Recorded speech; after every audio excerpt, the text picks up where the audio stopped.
Tyko.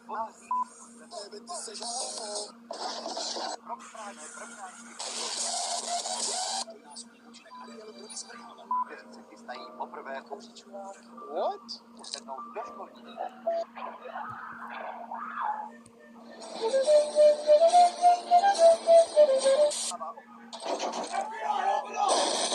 Surprise, motherfucker.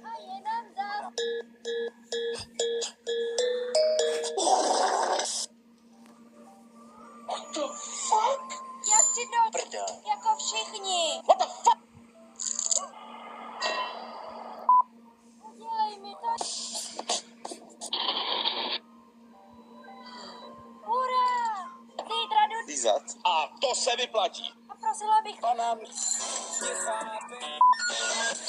Armane, Armane, Armane, Armane.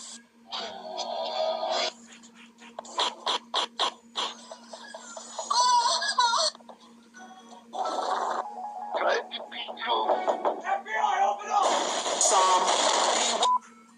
Hello, motherfucker. Tady, dej to. To si budu chtěl vždycky Míša.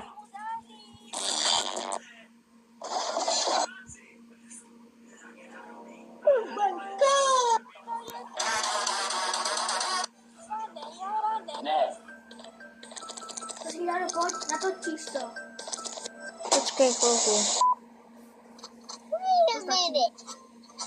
O kurva. No a teď jsem načatá. Cože? Jsem... Úplně retardovaná. Okay.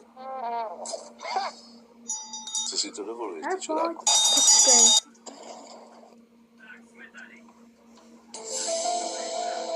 Opravdu si myslíte, že to, když medvěd nakreslil 3 čárky, je náhoda? Mohu vás ujistit, že to opravdu náhoda není. Medvěd nakreslil 3 čárky, ale přitom má pouze 2 oči. 3 krát 2 je 6. 3 šestky za sebou je číslo 666.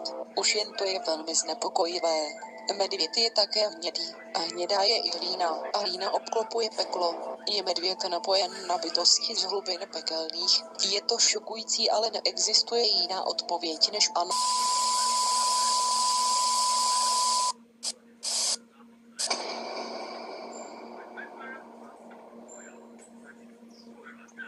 Dáno, pojď tady to. Za chvilku.